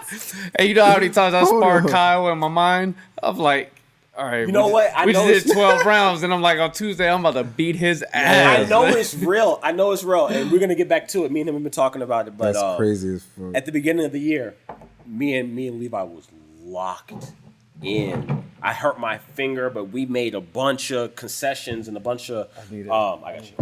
We did a bunch of different. Alcoholic, I mean. I'm the parent. Man, y'all got more beers over there than me. All right. But anyway, like I said, we was really getting back to it with each other. You know what I'm saying? And let me tell you, don't drop it on the interface.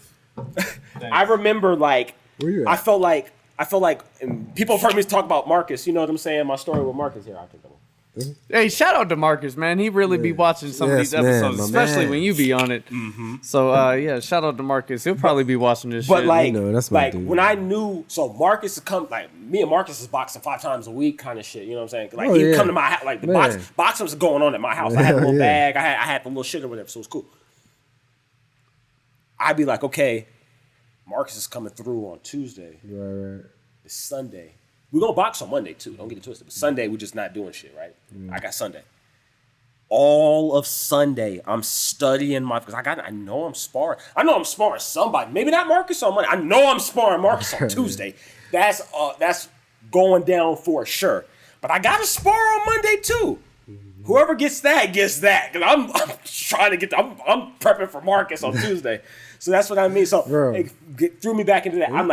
Marcus is no I had to joke. almost tell Levi, I'm like, yo, can we just do like, can we just run through some drills? Like, I'm not even trying to fight today. It's so much like, it's a lot of anxiety, but it's good because it's like I'm not nervous. It's no joke, I'm not necessarily scared of getting hurt per se. I know what we're doing. And I didn't say so we throwing that. The risk. But I'm not necessarily. It's not about me getting hurt. Yeah. It's just the energy sometimes. Mm-hmm. Sometimes it's the mental fatigue. I have to just. Hey, I'm like, mental and physical, because we go back. He was saying, "Hey, we were locked in." Mm-hmm. When I was gearing up for that Spartan race, which I'll get back to my next one in a minute. I wanted to talk to y'all about that. Mm-hmm. I was so locked in, bro. Like, Kyle would come over. I'd be like, all right, bet, warm up. We'll go run 4 miles. Yeah. Like, I was really tapping back into my dive school days and shit. We'll go run 4 miles, come back. I'm like, all right, bet, let's do 60 squats real quick right after the run. Yep. We're going to throw the medicine ball quite a few times. We're going to go rounds on the mitts. Yep. Then we're going to spar. And then we'll go inside and do 500 pull-ups. Facts. As a team. So, yeah. I would say 250 each, but it was more like 325 for me, 175 for Kyle. I'm hanging in there as much as I'm hopping up doing something every time. 5 for me. Then we'll do 600 push-ups. Oh, yeah. And then we'll do abs, which took... that was god awful. Yeah, that shit fucking. It was like a 3.5 hour workout, bro. Fuck all the sparring and shit. Or The abs is the worst 700. I was there, man. Y'all had Ray, Ray showed up. He did like a 75% day. I don't think we ran, right? No. All right, it was. Yeah, I was like, we went round run for round for round, though. We went round. We sparred for. We did spar. I think that was the day Kyle's infamous shit that he be bringing up. Yeah, he's like, man, Levi was not even done. Cycling. Let's go in. I hate even talking about it because I'm like, yo, I gotta do better. I gotta tighten up. You know what I'm saying? I'm supposed to be the competition, I guess, right? Man. Levi was cycling through us. So he get me. I don't even know. Like me. So me and Levi, we had this understanding. Like he's kind of grown up the same way that I've grown up. We got indicators to like if we need to do like a 3-minute round, we can do a 3-minute round. We don't ever do no fucking 3-minute round. Right. You know what I'm saying? We fight for 10 minutes. Yeah. And I'm always the one that's fucking tired. You know what I'm saying? Yeah. So this particular bout of time, we're going, and he sees it. He knows that he does it. I'm not moving how I'm moving, and he just blatantly. Plain as day, he's like, "You tired?" And I'm like, "Yeah." Like, I'm actually trying to get my breath. And he's like, "Yo, get out of here!" Like he literally like pushes me out of the ring, pushes me out, calls Raylan in right after and gets busy again. Yeah, bro. I'm like, oh, this nigga so different. This is so much. We was going for like 3-minute songs, and we play a song for. So it's like me and Levi playing for like 3 or 4 songs, back to back, the whole album, and then just boom, you know. And he looking at me, got the audacity. You tired? Like, yes, nigga, I'm tired. What the fuck? And he's talking normal. He's speaking normal, like.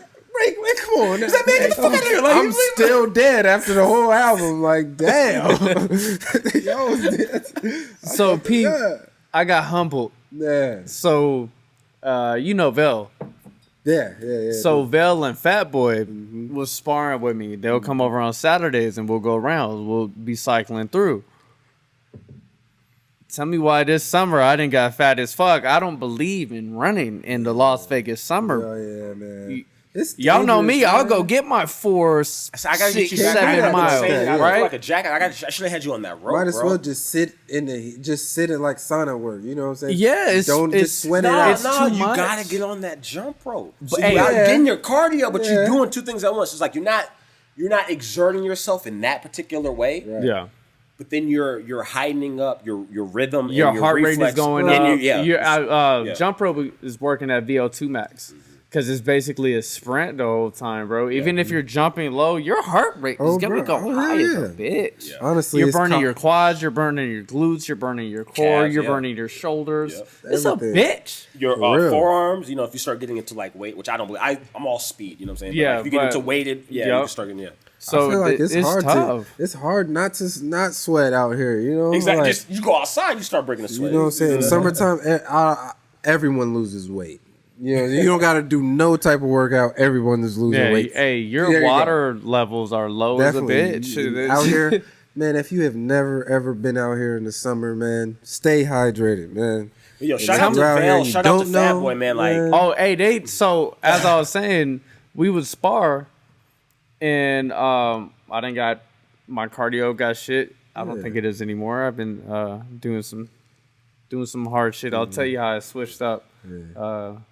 Hope you join me sometime. But I'm sparring them, and I go 1 round with Fat Boy, and motherfucker's scary, bro. That's a big motherfucker that knows how to fight. Yes. All right, so Fat Boy's lost 40 pounds. Shout out to Fat Boy. I'll get him on the podcast. He's 280 still.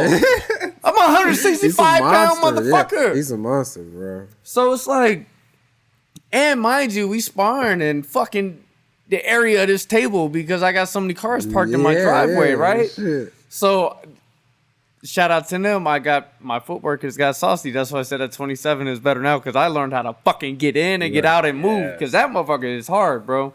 So I'm sparring them, and Fat Boy been on this whole cardio thing of him just getting in the best shape of his life type shit. So he's going like 3-4 rounds straight, man. And I sparred him, and then immediately sparred Vel afterwards. I was hurting. I'm talking about hunched over, couldn't breathe, almost threw up. Fuck. So I got my shit together in the last couple of weeks. I started doing sprints on the Stairmaster. I'm doing 2-minute intervals, 2 minutes on, 1 minute off. And I'm working that VO2 max. And I got, y'all motherfuckers got another thing coming. If you come that's back what I'm over saying. here. I'm like, every time, I've been just fucking engineering my life away. I'm trying to get my career going. I'm trying to get to the bag. You know what I'm saying? Meanwhile, I know, and we're going to act after the pod. Me and Levi going to sit down, and we're going to lock in our days, and I'm looking forward to it. This nigga going to be he was already low-key trying to bully me. He's going to be beating my ass. I'm not going for that. Hey, Kyle's good. Hey, he is. So he really is. Kyle's good. So I'm not about to sit back and just let him beat my ass. I'm gonna be trying to do the ass beating. He's trying to look like. And like I said, I don't like to lose. And Kyle, he's acting so innocent and nice now, but every time I sock him in his fucking That's face, my thing, though. he wants to beat the shit out of me. I love it. I hate getting hit in my face. I hate it.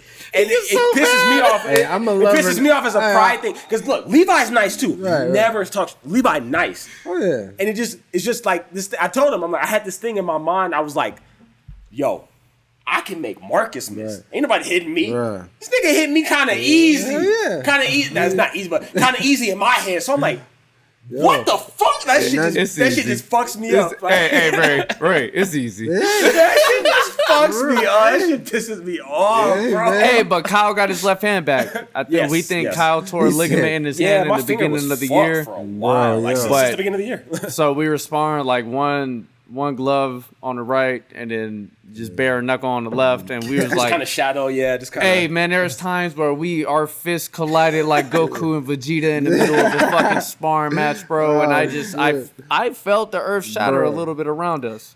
It was like that kind of motion. It was the shit. It was the shit, man. But what I was saying about the Spartan race before, I'm about to find me a date.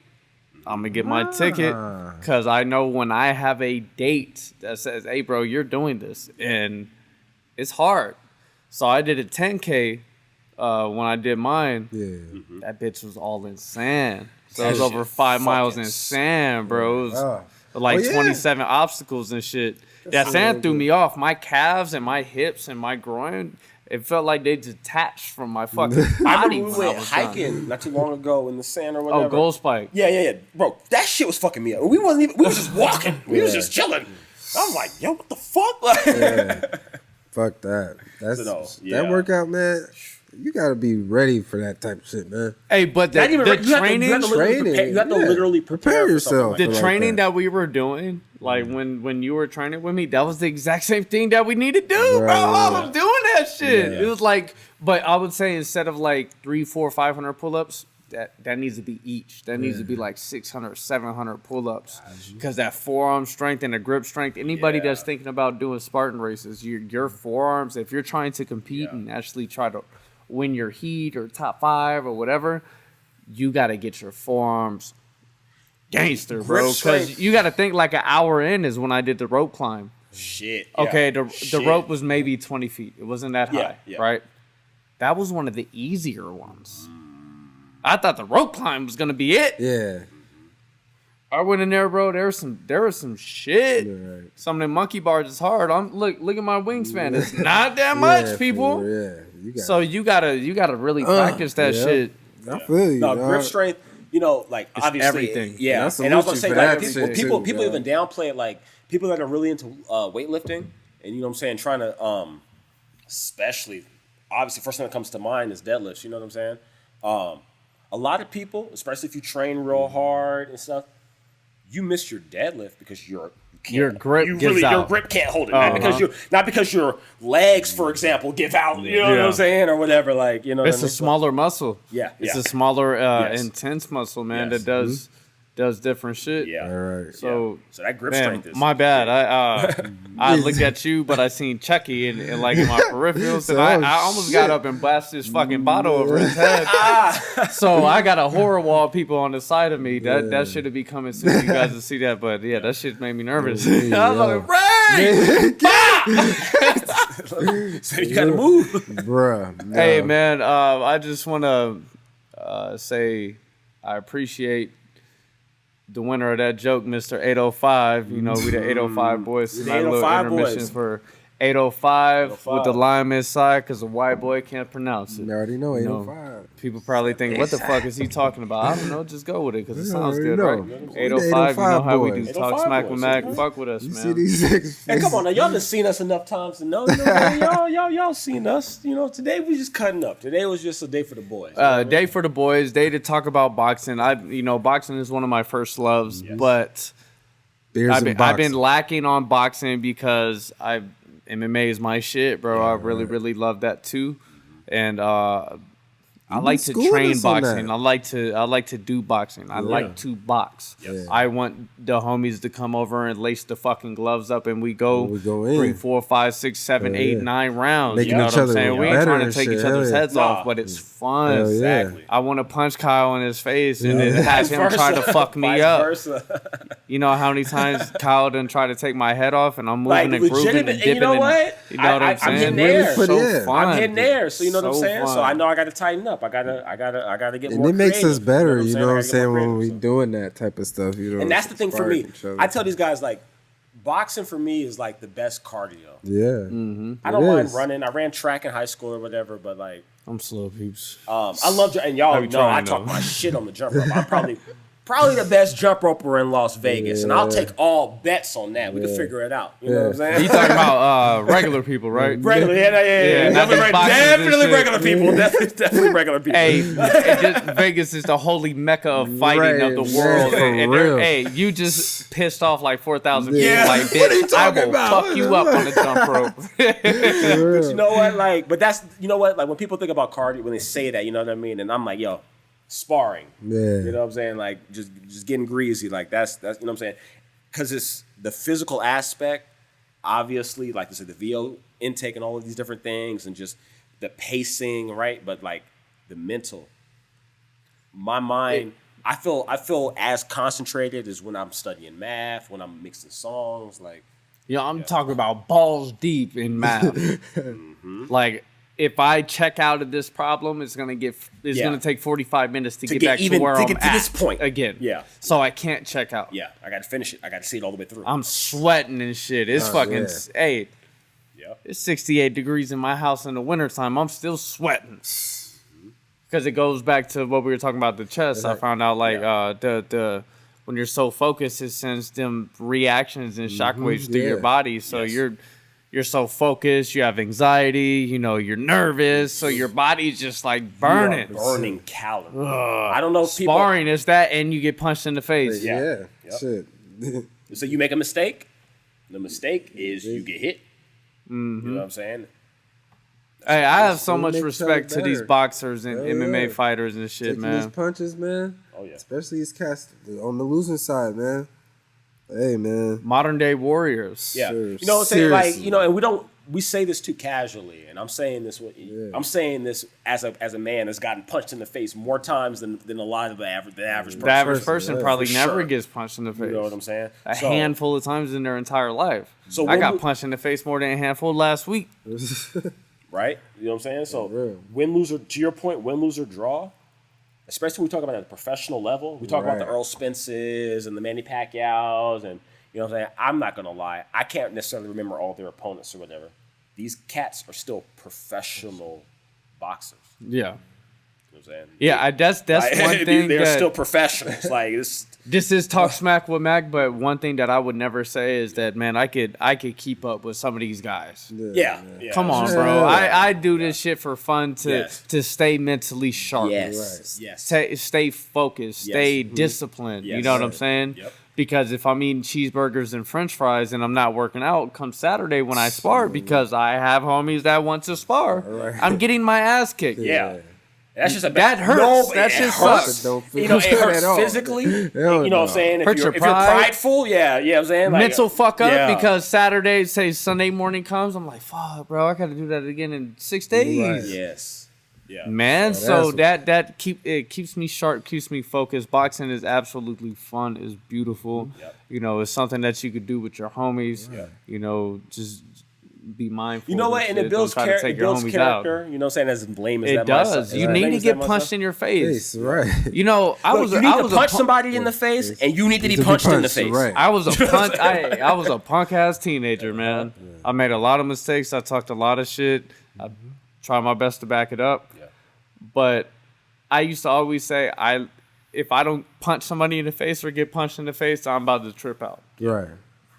And that's boxing. Yep. Mm-hmm. And it's a good outlet. It's a good way. If you have a stressful week or day, you go hit the bag or do some sparring, something like that. It makes you feel better. Mm-hmm. You're working out. You said it's one of the hardest workouts, so your body's releasing those endorphins into your body. You feel happy. You're just like, hey, I feel great. I left it all out there. I left it all out in the ring or the driveway. That's one hell of a feeling. Let me tell you, you know what I'm saying? I don't have a very intensive workload. You know what I'm saying? As far as my normal day, I spend a lot of time on the computer, whatever. You know what I'm saying?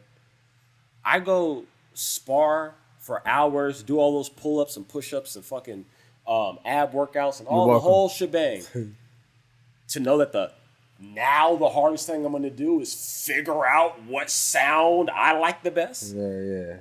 You know what I'm saying? Well, damn. You know what I'm saying? I guess I got it pretty easy. You know, you do it for the love of it, the love of the sport, to pay homage to the guys. That's so what it's you could about kind right there. of kind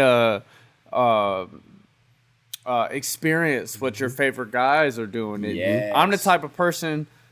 If I love something and I pay attention to it, I study it. Yes. I want to do that shit. Yeah. Feel it. Now maybe I'm not going to be a professional like these guys, Sure. but best believe I'm going to do my best.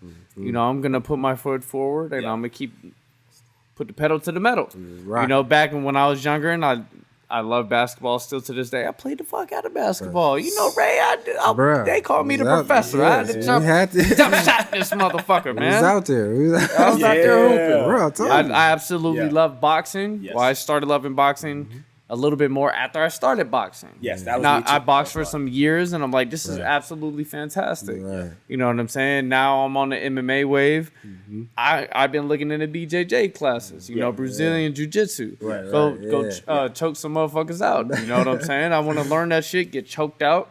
That's something that's like a brand new thing I can learn. Right. Yeah. You know, I'm podcasting, I'm doing my thing, I'm doing all these MMA videos and shit like that, but I can't really relate to them. I can relate to boxers. Yeah. I was really doing that as a kid. I was in the gym sparring these guys, sparring pro fighters, sparring amateur fighters. I can relate. Yes. But I never wrestled or, you know what I'm saying? I never did kickboxing or jiu-jitsu, Muay Thai, any of that shit. Yes. I never mixed it up. You know what I'm saying? Kyle's favorite word. That's But I want to do that now. And that's the beautiful thing about living is that you could do what you want. You know what I'm saying? Because I didn't do jiu-jitsu or wrestling as a kid or in middle school, high school, doesn't mean I can't do it now. There's gym damn near on every other corner now. That popularity's rising. Everybody wants to do it. It's like karate in the 80s and shit. Everybody wants to do that shit. Yep. Like, I always had this infatuation with being a complete fighter. And hopefully I never have to get in an altercation ever again in my life. Yeah. But I just want to do it because that's me. Like, when I was a kid, I was watching these martial arts movies and shit. Scott Adkins and John-Claude Van Damme and Michael Jai White and Jet Li and Jackie Chan and Bruce Lee and all these guys. That was my shit. You know what I'm saying? I'm like, I want to do that shit. And when I started boxing, I was scared to death. But I'm like, I want to do this shit, man. And I'm not going to let my fear or my failure stop me from maybe trying to attain a lifetime dream. You know what I'm saying? This shit takes a long time. You know, and to piggyback off of your point, like, this is just a personal thing for me. I've always been really big on, if I'm going to, like you said, become infatuated, right? Spend a lot of time studying, right? Eventually, right? I got to get my hands dirty with it too, right? And I've just always had this. I don't think it's cocky. You know what I'm saying? I feel like if you spend a lot of time, you gotta be a little cocky, right? Or you gotta have a little bit of cockiness, right? But for me, I was like, my name is not going to be attached to something that I'm not at least good at. You know what I'm saying? Straight up. Right. Straight up. We talk about two things that I do. The two things that I do, I music do really good. Actually. And Kyle says, I does this. For real. And I know it. Yes. My nigga will tell you in a second. Seen both. I do. And to expand on the music. Now, I'm an engineer, producer, right? But like, I claim to be an engineer. That's where I claim. That's where I talk my shit, right? Yeah. I'm an amateurist musician too. I play instruments. You know what I'm saying? You know what I'm saying? So, you know, I don't talk about that enough because I don't have my confidence all the way. I'm not good yet. But that goes back to the life fucking long goals and dreams. Yes. I want to learn an instrument. So just because I'm 27, that doesn't mean like I can't. Exactly. I'll start at 35. Facts. No limits, man. Can't settle. Maybe I'll learn a piano at 35, learn a guitar at 40. Yes. It's hopefully a long life to live. So you could like, just because you're this age or whatever doesn't mean shit. Mm-hmm. You know what I'm saying? You can go out and do whatever. Yep. And you know, that's why I fuck with Kyle and I be kicking it with him a lot because the homie got his math degree. He's almost got his physics degree. Yeah. He go get a bomb-ass job. He's like, so proud fuck of that. this dude. I mean, I'm going to chase his fucking dream. Yep. This shit makes me Been behind him happy. the whole way, That's- man, for real. Man, bro, it really is different when people see it. You know Hell what I'm yeah, saying? see that shit. And I Going through them days. I had to stumble into it myself. You know what I'm saying? Spending as much time as I spent studying physics, studying math, to be like, What was it, 8 years, 7 years? 8 years, yeah. That's commitment. That sucks. To then in the last 3 years of that, you know what I'm saying, to pivot off and be like, nah, I'm gonna actually do music. Like I'm actually gonna do music. Like, you know what I'm saying? Like, And then it was a little nerve-wracking, to but stay like, committed to. yeah. When you Got knew to. that you were chasing the music dream, Yeah. you stay committed and got that degree. Yes. That's like with me and podcasting. Yes. I know this is what I want to do. Yes. You know, I get them 805 burps, man. They hit Oh different. yeah, you know what I'm saying? It hits 805, got the 805 cloud boys, you know what I'm inside. saying? Because we burping all night. Yeah, different. But I like this. I like podcasting. If I can make this, you know, a job, Yes. which I know I can do this. Yeah.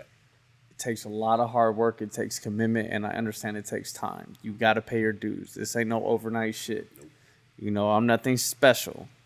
You know, I'm a dime a dozen when it comes to this podcasting shit. For now, I still think I'm the hottest motherfucker around here doing this shit, and I bring that heat and fire, baby. Yes. And if you don't think so, come and jump on Talk Smack, and you can try to talk some shit with me and try to keep up in some shit that I love. But I know if I stay committed and I grind, I'll grow them people that fuck with me. It takes time. Right. I understand that. You know, they say overnight success takes 10 years. Yeah. You know, it's a grind. This is shit. Exactly. Constantly. Exactly. But I They love fall it. off, yeah.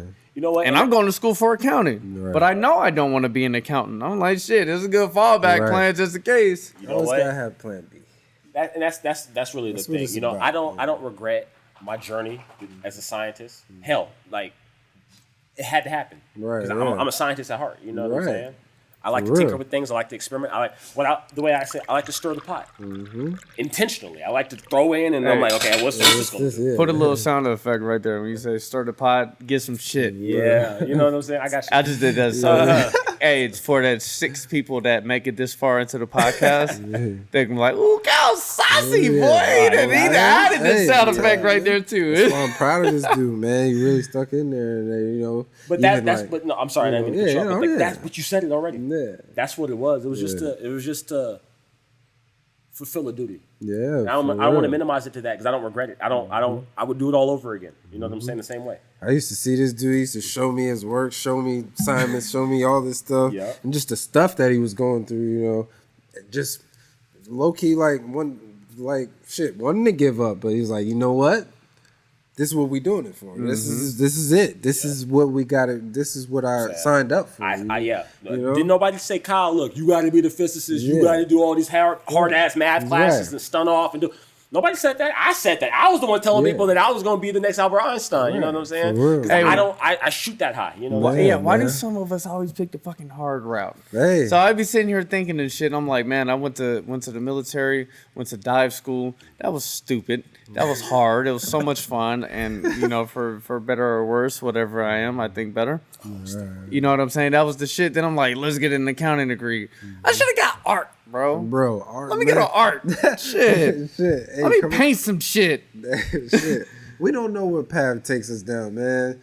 But shit, as long as we give our all, you know, give it our all and come out with our head up high. You know what I'm saying? At the end of the day, whatever it is, put our heart in it, you know? It's blood, sweat, and tears, you know what I'm saying? And you'll get the results and the luxury. You know what I'm saying? You gotta really look yourself in the mirror and say, Every am I day, giving man. it my all? That's what I'm You saying. got to be honest with yourself, because if you ain't honest with yourself, where you gonna, you know, ain't nobody gonna take you seriously. Yeah, when it comes to Hey, the- if I had sat up here and I was like, hey man, I'm the best podcaster around, but I never podcast, I never Right. post a video, or Right. I don't stay consistent. You know what I'm saying? What you really doing, yeah. Am I being honest with the people that are listening? that's here, yeah, especially, you know, behind you, walking with you, you know what I'm saying, going through those moments with you where it's real, man. It's behind the cameras, behind the, you know, but in real life situations. That's what we live for, you know what I'm saying? That's what molds us and turns us into that person that we are, you know what I'm saying? Yeah. Whatever it is. So that's why we got to give our all and everything. And that's why I'm proud of Kyle, you feel me? Because he really did that shit, you feel me? Like, it's just like with snowboarding with me, you feel me?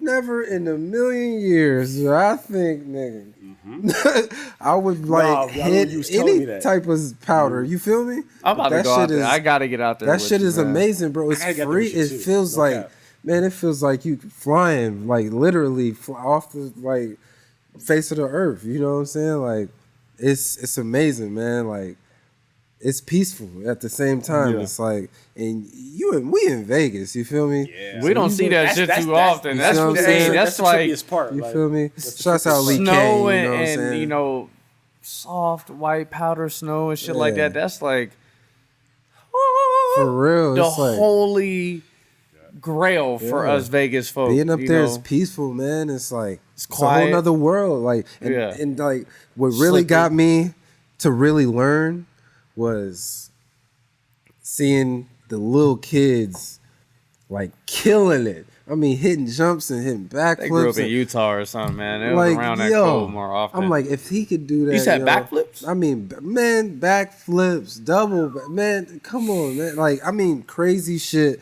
out here. And this is Vegas. You feel me? So, like, I was like, I can do some of that. You feel me? And sure enough, I did. I could do a lot more than I thought I could do. You feel me? Hey, we're definitely gonna have to get out there with you. This winter, let's plan the trip. I'm not hitting no tricks or whatever. But I'm gonna get on the snowboard. Hey, I'm trying to go down the hill without falling. That's me. You know, I'm right there with you, Mac. Hey, I'm a very minimalist motherfucker. You know, I do some extreme shit, but if it's not in my lane, I'm gonna keep it simple as a bitch. Yeah. And going down the hill very fast on a snowboard, that's a win for me. It's not for everybody, but it's an experience, and if you will fall in love with it, guarantee you'll fall in love. All right, man. Well, that's where we're gonna end this podcast. Is falling in love with snowboarding, and maybe I'll get out there and get a little video this winter, man, in a few months. You know, in Vegas, you got to time it out very particularly. It's like, all right, Tuesday is gonna be 85 up there. There's nothing. We can't snowboard. And then it's like, but Thursday is gonna be 25 and it's gonna snow a little bit, so we might be able to catch some little hills. Snow and then Friday again, that snow will be true. Dried up. It's gonna be hot as a bitch, 85 again. So we gotta pick our snow days is the best day. So I mean, and then the next day, of course, is the best day. Hey, next day is the best day, so we trying to figure that out. But that sums it up for another episode of Talk Smack with Mac. I just want to appreciate the homies. Ray and Kyle, you know, hey, Kyle's always listening, but every now and again he has to show his face because the ladies love this man so much. Yeah, I don't but know. Hey, Ray, we gonna get out there with you with the snowboarding, bro. But I appreciate it. Just a little bit of boxing, a little bit of life goals, winter's coming, man. Winter's coming, man. So we gonna see. Oh, y'all gonna see us on this motherfucker too. You already know. What they say on Game of Thrones? Winter's coming. Oh, winter is definitely coming. Winter's coming, and it's going to be the worst in a decade. All right, we out, man. We out. All right.